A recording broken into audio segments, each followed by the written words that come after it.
Well, hey there, and welcome back to another episode of Growing in God. And I really want to hone in on a topic here that is a bit sensitive and tricky, but a really valid and important topic in this season of history. I know a lot of you are really facing this, so I want to hit it head on and let's discuss it. So, that is the topic of depression, anxiety, and worry.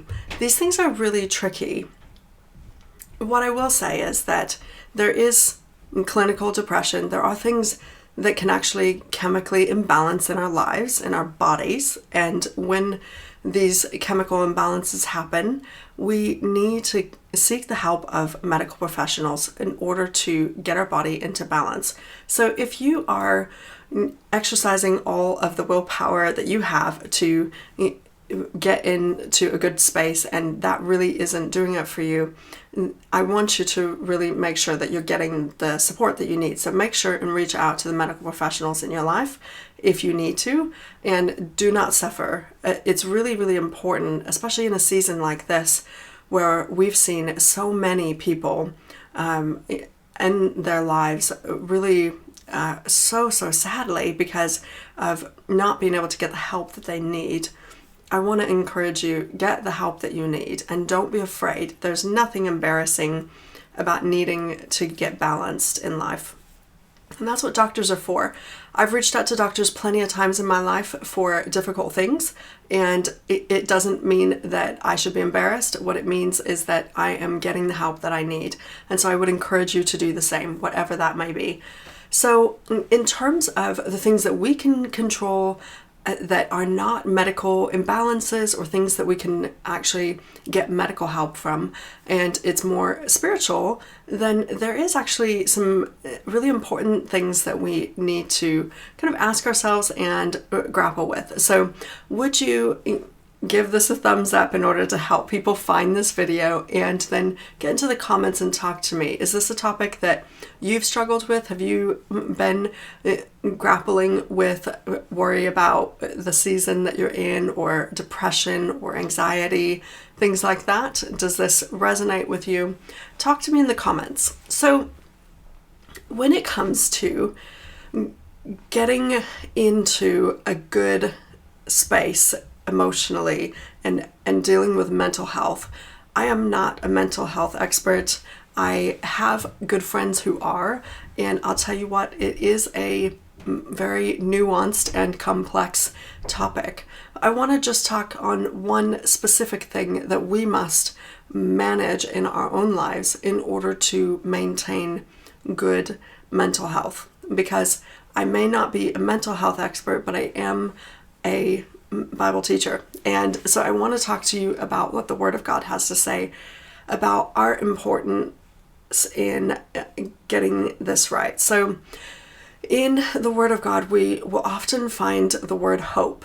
And this can be tricky because it looks like hope is something that is a thing with feathers that just flies around and can't be reached. It's not true. We can live in hope, and we don't have to have it going on in our lives right now. In fact, I'm going to grab my Bible and show you. Okay, so my Bible here, I've actually recently purchased a new Bible so that I've got space to just do all the note taking that I like to do in my Bible and really work with it. In Psalm chapter 33 is a great example of this. If we look all the way to the bottom of the chapter, this whole chapter is about praise to the Creator and the Preserver. And it's just filled with all these wonderful things that He does. And then the last verse, verse 22 of chapter 33, let your loving kindness, O Lord, be upon us. That sounds good. It goes on and says, according as we have hoped in you. It says, let your loving kindness, O Lord, be upon us according as we have hoped in you. Just let that sink in for a minute. So if we look in to Psalm 33, verse 10, it says, many are the sorrows of the wicked, but he who trusts in the Lord, loving kindness shall surround him. Be glad in the Lord and rejoice, you righteous ones, and shout for joy, all you who are upright in heart. So it says that we're commanded to choose gladness as an act of trust, essentially. And it says that many are the sorrows of the wicked, but he who trusts in the Lord, loving kindness shall surround him. If you are experiencing many sorrows, it doesn't mean that you're wicked. But I would venture to say that the Word of God is clear here, that we can expect the loving kindness of God, which actually does not add sorrow to it. The loving kindness of God is upon us according as we have hoped in God. So this is in Psalm 33 and Psalm 32, actually. So I would encourage you, have a look at what the Word of God says about hope. And think about this season that we're in of history where hope can feel tricky. It's difficult to believe that things will get better when they're difficult right now. And when we've got all of these naysayers projecting doom and gloom around us, we have to have an anchor for our soul. Our soul is our mind, will, and emotions. And these are the things we have to say. Soul, bless the Lord. Soul, hope in the Lord. Soul, trust in God. We have to anchor ourselves, our mind, on God. We have to anchor our will on God. We have to anchor our emotions on God. And how do we do that? We have to get to a place where we just say, okay, God, I am a little scared. I don't know what is going on here. I'm not sure how to handle this big thing, but I'm going to give this to you. And even if I've not seen you pull through in this area, now's your chance to show up. I want you to show me that I can put my trust in you. And even though I may not have seen you work miracles in this thing, I need provision, I need healing, I need this breakthrough, I need this thing. Obviously, we don't want to just come to God when we need something, but it's okay to come to Him when we need something. It's okay to lean on Him, to trust Him for our provision, for our protection, for our comfort, for Him to be our friend and to get in the saddle with us and to be with us in that yoke. So talk to me in the comments. What is it that you need to trust God for in this season? And what would you like to give to Him? What is that worry that you want to cast at His feet, even if it feels a bit scary?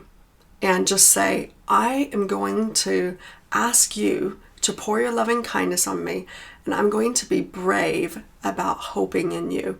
I'm going to anchor my hope in you, that you have got this figured out. And as I give my trust to you, accordingly, would you pour your loving kindness out on me? I want to talk to you in the comments about this. Share your thoughts. Does this resonate with you? We can steward the hope of God in our lives by trusting Him, leaning on Him if it feels scary. It's okay to give Him another shot, to continue to anchor our hope on Him. No matter how anyone around us has ever let us down, God has always been faithful, and He will continue to be faithful. And if He's not shown up in an area and He felt silent to you, give Him another try. So let's talk in the comments below about this. Let me know. Give it a thumbs up so that we can share this video and get it out to those who need to hear this message. And I want to encourage you. Are you anchoring your hope in God in this time? And what does that look like for you? What's one practical thing that you can do to hope in Him?